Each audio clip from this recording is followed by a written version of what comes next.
তাহলে আপনি যদি বুঝতে পারেন না ভালো কথা, আজকে যদি এই ওষুধ টাকা এই লোক মারা যা, ওইটা ড্রাইভার কি আপনি নিবেন? কেন এই ওষুধটা দিলেন? আপনি বুঝেন নাই, না বুঝে কেন ওষুধটা দিলেন? হ্যাঁ আসলে আমরা ভুল হয়ে গেছে বুঝছেন ভাই। ডাক্তার সাহেব, হ্যাঁ জ্বরের ওষুধটা লাগবে আমার, জ্বরের ওষুধটা দিন।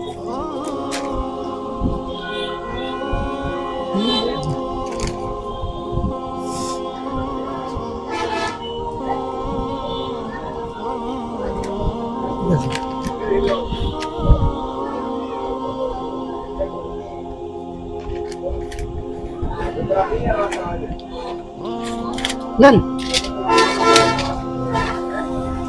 এক পাতা লাগবে, এক পাতা নেবো নেন 320 টাকা। হ্যাঁ 320 টাকা না? ভাই আমি আপনার ওষুধটা দেখতে পারি? দেখবেন, নিন দেখেন। আপনার কি সমস্যা? জ্বরের ভাই জ্বরের লাগে কি ওষুধ দিচ্ছেন ওনারে? আসলে আমি পিজি 25 দিছি বুঝছেন। পিজি 25 যে দিচ্ছেন, এটা তো ব্যথার ওষুধ। এটা আপনি কি বুঝা ওনারে জ্বরের ওষুধ দিচ্ছেন আমার একটু ভাই বলেন তো। আসলে কি আমি হ্যাঁ প্রেসক্রিপশনে যে লেখাটা লিখছে ডাক্তার সাহেব আমি এটা বুঝতাম পারতেছি না। তাহলে আপনি যদি বুঝতে পারেন না ভালো কথা, আজকে যদি এই ওষুধ টাকা এই লোক মারা যা, ওইটা ড্রাইভার কি আপনি নিবেন? না এটা তো আপনি নিতে পারবেন না। কেন এই ওষুধটা দিলেন? আপনি বুঝেন নাই, না বুঝে কেন ওষুধটা দিলেন? হ্যাঁ আসলে আমরা ভুল হয়ে গেছে বুঝছেন ভাই। মানে বর্তমান দেশে বাংলাদেশে ডাক্তাররা যে ওষুধগুলা লেখে ম্যাক্সিমাম ফার্মেসিতে এই ওষুধগুলা মানে বুঝতে পারে না, না বুঝে ভুল ওষুধ দিয়ে দেয়। ভুল ওষুধ দেওয়ার কারণে অনেক রোগী মারা যায় বুঝছেন।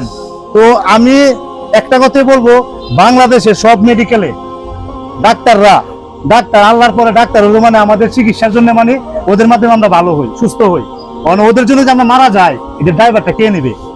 আমি একটা আহ্বান করব, বাংলাদেশে সরকারি এবং বেসরকারি যত ডাক্তার আছে লেখাগুলা একদম স্পষ্ট থাকবে, প্রেসক্রিপশনে একদম ভালোভাবে থাকবে, যেমন সব ফার্মেসিতে সেই ওষুধগুলা বুঝতে পারে এবং দিতে সহজ হয়।